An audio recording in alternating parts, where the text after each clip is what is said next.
నమస్కారం గురుగారు. స్వామి శరణం శశాస్త్రవి శరణమయ్యప్ప. గురుగారు, అంటే చాలా వాళ్ళ ఇళ్లలో ఏంటంటే పెద్దవాళ్ళ ఫోటోస్‌ని దీపారాధన కోసం పెడుతూ ఉంటాం. అయితే ఏ దిక్కున పెట్టాలి? ఇలా వాళ్ళని పూజించాలని చెప్పి అనేక సందేహాలైతే ఉన్నాయి. వాటికి ఎలాంటి నివారణ ఉంది గురుగారు? ముందుగా స్వామి శరణం హెచ్‌టివి ప్రేక్షకులకు నమస్కారం. మా పెద్దలందరూ కూడా నమస్కారం. పూర్వీకులు. అయితే ఇందులో మనకు సరే చాలామంది కూడా పెద్దవారి ఫోటో ఎలా పెట్టాలి, ప్రతిరోజు దీపారాధన చేయడం, కొంతమంది ప్రతిరోజు కూడా దండం పెట్టుకుంటారు. కొంతమంది కొంతమంది పక్షానికి నెలకోసారి వారికి ఏదో ఒకటి సమర్పించుకోవడానికి నైవేద్యం అలా పెడుతుంటారు అన్నమాట. అందరూ కూడా సమస్య ఏంటి, ఈ ఫొటోస్ ఎక్కడ పెట్టాలి? కొంతమంది హాల్లో పెట్టుకోవడం, కొంతమంది ఇట్లా దేవుడు ఎడా పెట్టుకోవాలని అడుగుతుంటారు చాలామంది కూడా. అది ఇందులో ముఖ్యంగా ఏంటంటే పెద్దవారి ఫోటో మనకు తల్లిదండ్రులు కానీ ఎవరు కూడా మన తోడు నీడగా ఉండడం మనకు అనమాట. మనతో ఉన్నట్టుగా ఉంచుకోవాలి ఫస్ట్ ఆఫ్ ఆల్ మన ఫోటోలో. అయితే ఇందులో ఫోటో వచ్చేసి మనకు అంటే ఎక్కడ పెట్టాలి ఏం సంగతి అనేసి కూడా అడుగుతుంటారు అన్నమాట. మనం ఎప్పుడైనా ఇంట్లో ఫొటోస్ సంబంధించింది ఫోటో ఫ్రేమ్స్ కూడా ముఖ్యం అన్నమాట. ఫోటోనే ముఖ్యం కాదు, ఫోటో ఫ్రేమ్స్ కూడా ఈ విధంగా ఉండాలని ఉంటుంది. ఓకే. అంటే ఎలాంటి ఫ్రేమ్స్ పెట్టుకోవాలి గురుగారు? చెప్తాను. ఫస్ట్ ఆఫ్ ఆల్ ఫోటో మనం చేయించేటప్పుడు సిల్వర్ ఫ్రేమ్ ఉండాలి. సిల్వర్ ఫ్రేమ్ సిల్వర్గా ఉండాలి.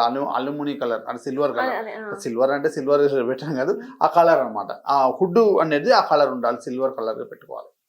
ఆ సిల్వర్ కలర్ ఉన్న మన పెద్దవారి ఫోటో, పెద్దల వాళ్ళ ఫోటో అని ఏదైనా కూడా అలా పెట్టేసి, పెద్దవాళ్ళది కావడం చిన్నవాళ్ళు ఎవరిదైనా కూడా కాలం చేసిన వాళ్ళది కూడా ఇలా పెట్టుకుంటే బాగుంటుంది.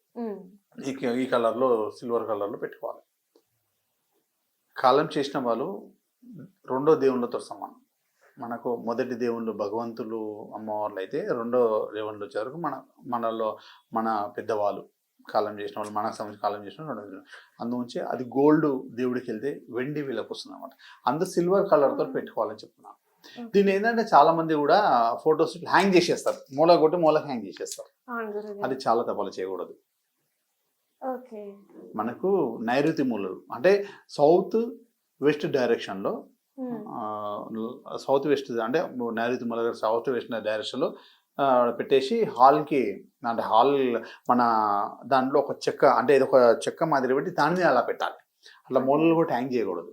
ఎక్కడైనా సరే మనకు గోడకు అనేది వద్దు కాకుండా దానికి ఏంటంటే ఫోటో కింద స్టాండ్ లెక్క పెట్టేసి, స్టాండ్ మీద అలా అంటే చెక్క ఇటు కొట్టడం, స్టాండ్ మంచిగా డిజైన్ చేయించుకోవడం ఉంటుంది కదా, అలా అనేది పెట్టేసి గోడకు ఈ మనకు సౌత్ వెస్ట్ డైరెక్షన్లో పెట్టేసి అలా పెట్టేసి పెద్దవారి ఫోటో, పెద్దవారి కానీ ఎవరిదైనా సరే కలం చేసిన వాళ్ళది ఆ ఫోటో అక్కడ పెట్టేసి మనము అలా పెట్టాలి. కాకపోతే ఫోటో ఫ్రేమ్స్ వచ్చేసి సిల్వర్ కలరే ఉండాలి, అట్లా చెక్క మీద పెట్టాలి, హ్యాంగ్ చేయకూడదు.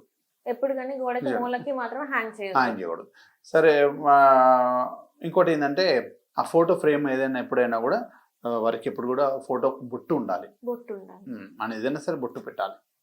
అంటే గంధమైన కుంకుమైన ఏదైనా సరే మన ఇష్టం ఏదైనా పెట్టచ్చు. వీలైతే ఏదో ఒక ఫ్లవర్ అనేది ఉంటాయి. చాలా మట్టు కూడా వట్టి వేర్లు ఉంటాయి కదా, అవి ఎప్పటికి ఖరాబ్ కావు. ఇప్పుడు కూడా కొన్ని ప్లాస్టిక్ అలా ఏవడదు, చాలా మంది ప్లాస్టిక్ అవి పెట్టేస్తారు. ముత్యాల హారాలు ఉంటాయి, తర్వాత వట్టి వేర్ల హారాలు ఉంటాయి, తర్వాత కొన్ని రకాల న్యాచురల్కి సంబంధించిందే అలా ఉంటాయి. అలాంటి న్యాచురల్కి సంబంధించినవి వేయండి. ఇట్లా గంధం మాల ఉంటుంది, ఇట్లా కొన్ని మంచి న్యాచురల్కి సంబంధించింది వేయండి. కొంతమంది ప్లాస్టిక్ పూలు తెచ్చేసేస్తున్నాం. అలా కాకుండా ఒక అంటే వాళ్ళకు కూడా మనము మన కన్నా తల్లిదండ్రులు కావు ఎవరైనా కూడా వాళ్ళ మనకన్నా ఎక్కువ అనమాట. దేవుడిని మనం ఎంత పూజిస్తామో వాళ్ళ ఆశీర్వాదం ఉంటేనే మనకు ముందుకెళ్తుంటాం. అంటే పెద్దల ఆశీర్వాదం, మనం పితృకర్మ దోషాలు కానీ ఇవన్నీ ఉండకూడదు. ఎలా అయితే ఎలా ఆరాధిస్తుంటామో మనం చేసే ప్రతి వృత్తిలో ఉత్తీర్ణత పెరుగుతుంటాం. అని ఉంచే మనం అలా గౌరవప్రదంగా వాళ్ళని గౌరవిస్తే మనకు అనేది ఇక్కడ ఉన్నవాడు వాళ్ళ ఆశీర్వాదం మనకు అందుతుంది. పెద్దల ఆశీర్వాదం లేకపోతే భగవంతుడు కూడా మనకు హెల్ప్ చేయడు. నువ్వు ఎన్ని 100 యాగాలు ఎంత పెద్ద యాగాలు చేసినా కూడా పెద్దల ఆశీర్వాదం లేకపోతే మనకు హెల్ప్ రాదు. తర్వాత అది అలాంటి జనరల్గా కొంచెం గౌరవపరంగా అవన్నీ పెట్టి మనకు పెద్దవాళ్ళ ఆశీర్వాదం తీసుకుంటే చాలా మంచిది. ఇంట్లో కూడా సరే ఏదైనా కూడా స్వామి మళ్ళీ ఎలా మేము పక్షం రోజులలో పెట్టుకోవడం ఉంటే కదా, కొంతమంది పెద్దవాళ్ళకి ఎప్పుడైనా కూడా ఈ అమావాస్య తిథి రోజు వాళ్ళకు ఏదైనా కూడా అవును. నైవేద్యం కానీ మన బ్రాహ్మణులకు వాళ్ళ పేరు మీద దానం చేయడం అమావాస్య తిథి రోజు పట్టపగలు చేయాలి. పొద్దున సాయంత్రం కాకుండా బిట్వీన్ మధ్యాహ్నము 11 o'clock ఆ time. 11-12 పట్టపగలు వాళ్ళకు సంబంధించిన వాళ్ళకి ఇష్టమైన వంటకాలు వండి పెడుతుంటారు. తర్వాత ఏదైనా కూడా బ్రాహ్మణులకు ఆ సమయంలో చేస్తుంటారు, పెద్దవాళ్ళకి అలా చేయడం. అలా చేస్తుంటే మనకు బాగుంటుంది. తర్వాత ప్రతిరోజు కూడా దండం పెట్టుకోవచ్చు, ప్రతిరోజు కూడా మనకి ఇది చేసుకోవచ్చు, ప్రతిరోజు కూడా వాళ్ళకి ఆశీర్వాదం తీసుకోవచ్చు అన్న కూడా మనం చేసుకోవచ్చు. ఇలా చేస్తుంటే మనకు దినదిన అభివృద్ధి జరుగుతుంది. మనకు ఏడ కూడా డిస్టర్బ్ ఆటంకాలు రావు, ఏది కూడా ముందుకెళ్తుంటాం, అన్ని విధాలుగా విజయం సాధిస్తుంటాం.